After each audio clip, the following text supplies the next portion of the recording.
Good morning students, कैसे हैं आप? आई होप आप सभी अच्छे होंगे। देखिए बेटा, एपी चैप्टर 5 अर्थमेटिक प्रोसिस्टेंस एक बेस की वीडियो हम इसकी दे चुके हैं आपको पहले से। 5.1 की वीडियो दे चुके हैं। आज हम 5.2 एपी चैप्टर 5.2 की वीडियो अपने YouTube channel NCERT maths with Lohia पर अपलोड करेंगे। आप सभी हमारे साथ बने रहें, लगातार तैयारी करते रहें। हम भी आपके साथ बने हुए हैं। क्वेश्चन 1 है बेटा, fill in the blanks if a n d A n में से कोई 3 पार्ट आपको गिवन है बेटा। चौथा पार्ट आपको फाइंड करना होगा। ए एंड डी, ए क्या बेटा? First term, d common difference, n number of term and a n last term of an AP. कोई एक एपी है बेटा जिसका फर्स्ट टर्म 7, डी 3 एंड 8 और ए एन फाइंड करना है बेटा। किसी भी टर्म की इक्वेशन बनाने के लिए मैंने बताया था बेटा, किसी भी टर्म की इक्वेशन बनाने के लिए बेटा ए प्लस एक कम डी लिख लेते हैं बेटा। जैसे मान लीजिए आपको बेटा 1000वीं टर्म लिखनी है। कितनी? 1000वीं टर्म लिखनी है तो आप a प्लस 999 डी लिख सकते हैं। आपको 10 टर्म लिखना है बेटा तो a प्लस 9d लिख सकते हैं 10 टर्म के लिए। फॉर्मूला क्या होता है बेटा? a n is equal to a plus n minus 1 into d. a n बेटा फाइंड करना है, पहले टर्म में a n फाइंड करना है। a दिया बेटा 7 plus n 8 minus 1 into d 3। a n is equal to 7 plus 8 में से 1 3, 7 into 3, 7 plus 7 3 21। a n is equal to 21 plus 7 is equal to 28। a n की वैल्यू कितनी आ जाती है? 28 आ जाएगी बेटा। a n फाइंड करना था। देखिए बेटा क्वेश्चन है पहला, fill in the blanks. Question है पहला बेटा, fill in the blanks if a7 d3 and 8 और an का फाइंड करना है। an इज इक्वल टू होता है a plus n minus 1 into d. an is equal to 7 plus 8 minus 1 into 3। an is equal to 7 plus 7 into 3 28 an आ गया। यानी a वाला जो an फाइंड करना था कितना फाइंड करके लिया है? 28 फाइंड हो गया बेटा।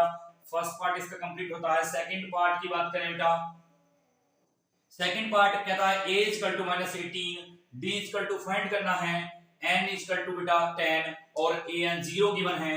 an 0 गिवन है, an 0 गिवन है बेटा। तो an is equal to a plus n minus 1 into D.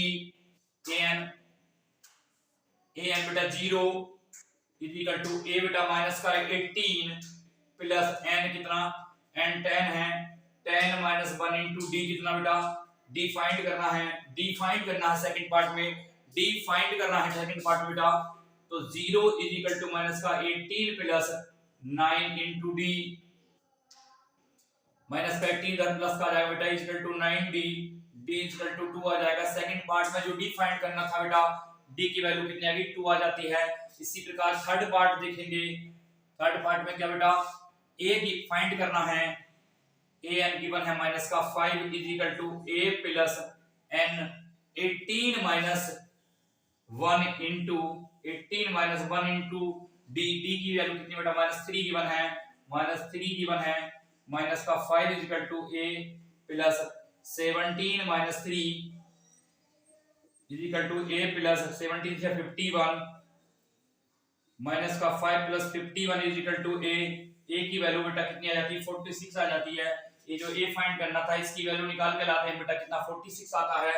इसी प्रकार फोर्थ टर्म की बात करूं बेटा, फोर्थ पार्ट की बात करूं इसके, तो माइनस का 18 a गिवन है, 25 d गिवन है, n बेटा n फाइंड करना है और an कितना गिवन है बेटा? an 3.6 गिवन है, 3.6 गिवन है। इस प्रकार निकालेंगे बेटा। फोर्थ पार्ट देखेंगे बेटा। फोर्थ पार्ट क्या था इसका बेटा? फोर्थ पार्ट a गिवन है माइनस का 18.9, डी गिवन है 2.5, एन फाइंड करना है और ए एन गिवन है 3.6, A N 3.6 equal to A कितना बेटा माइनस का 18.9 प्लस एन, एन फाइंड करना है एन माइनस 1 इंटू डी बेटा 2.5, 3.6 प्लस 18.9 इधर प्लस में आ जाएगा is equal to N minus 1 into D 2.5, 22.5 is equal to N minus 1 into D 2.5, 22.5 upon 2.5 is equal to N minus 1, 9 time cut हो जाता बेटा N minus 1, N is equal to 10, N is equal to 10 आ जाता बेटा, N is equal to 10, N find करना था इस part में बेटा, एन इज इक्वल टू 10 आ जाता बेटा।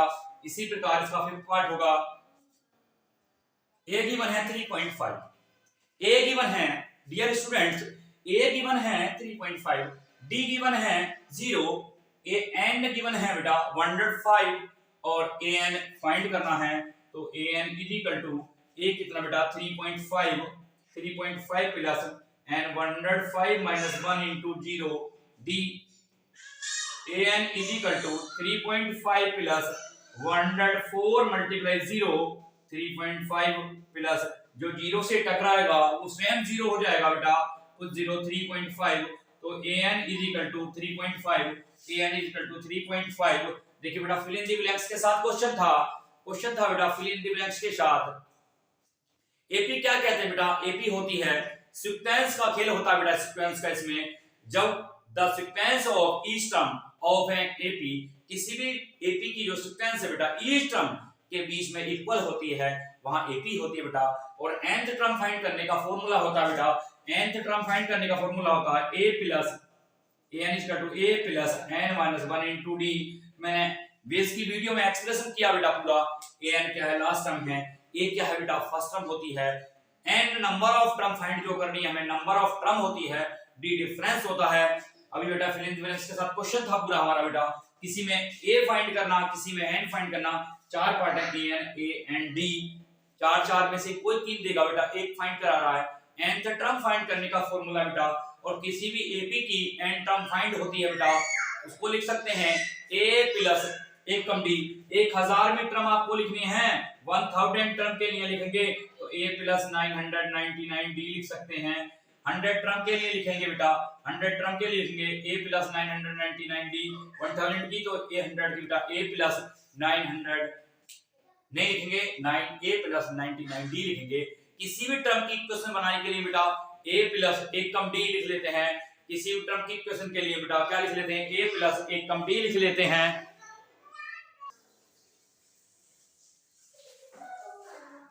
देखिए बेटा क्वेश्चन 2 है, choose the correct option in the following, MCQs का क्वेश्चन है।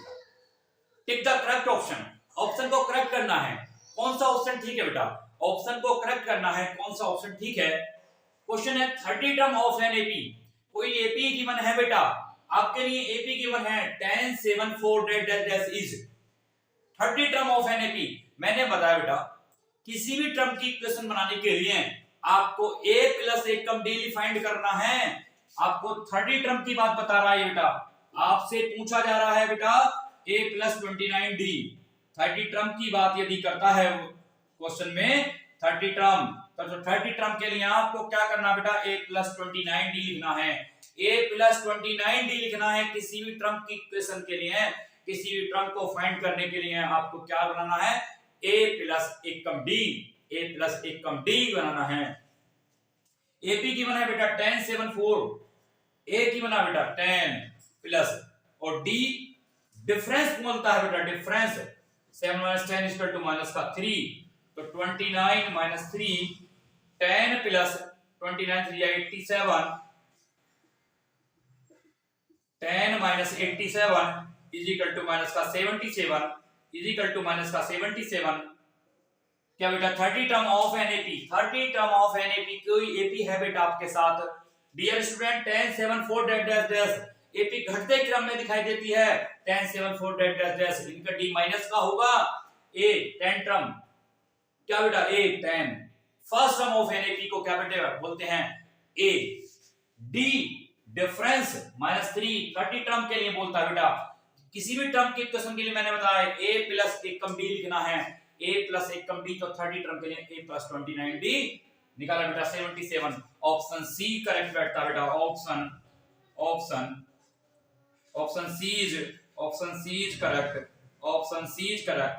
ऑप्शन कौन सा ठीक है? ऑप्शन सी ठीक है। Option C is correct. Option C is correct रहेगा।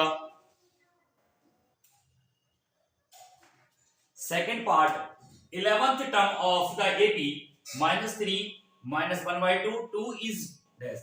11th term of an AP given है बेटा। AP गिवन है 11th term of an AP। 11th term of an AP 11th term find करना बेटा। मैंने बताया किसी भी टर्म की क्वेश्चन के लिए बेटा 11th टर्म की बात करता है क्वेश्चन। 11th टर्म को पूछ रहा बेटा, तो a + 10d पूछ रहा आपसे। क्या पूछ रहा है बेटा? वो a + 10d पूछता है। AP की बात करें तो AP है बेटा -3 -1/2 और 2। a की बात करें -3 + 10 और d की बात करें तो माइनस का 1/2 -1 + 3 -1 + 6/2 = 5/2। d की वैल्यू करें तो बेटा 5/2। 2 5 = 10 -3 + 2 है 25। 25 से 3 बेटा 22 आ जाता है। 11th term of an AP। एक AP गिवन है बेटा आपके पास। क्या है? AP है -3 माइनस का 1/2 और 2 इज एक AP है। इसका 11th टर्म की बात करता बेटा। कितने टर्म की? 11th टर्म की। 11th टर्म को कहते हैं a + 10d। तो मैंने a + 10d निकाला, फर्स्ट टर्म -3 और d निकाला 5/2, तो कितना आता है बेटा? 22 आता है। ऑप्शन बी इज करेक्ट है। Option B is correct. Option B is correct. Option B is correct है। ऑप्शन बी इज करेक्ट है। तो क्या आ जाता बेटा? ऑप्शन बी आ जाएगा इसका। ऑप्शन बी आ जाएगा बेटा इसका। Option B is correct. देखिए बेटा, क्वेश्चन 1 और क्वेश्चन 2 की वीडियो कंप्लीट होती है। बेटा लगातार तैयारी करते रहिए हमारे साथ, हमारे YouTube चैनल पर लगे मिलते रहिए बेटा। NCERT मैथ्स विद लोहिया हम आपके साथ लगे हुए हैं। किसी को किसी क्वेश्चन में कोई डाउट है बेटा, कमेंट सेक्शन में कमेंट्स कर सकते हैं। और अभी आपको हमारी वीडियो पसंद आती है बेटा, लाइक करें, शेयर करें, कमेंट्स करें और हमारे चैनल को सब्सक्राइब करें। हम आपके साथ हमेशा लगे हुए हैं। NCERT मैथ्स विद लोहिया की तरफ से आपको बहुत बहुत शुभकामनाएं। तैयारी करते रहें बेटा।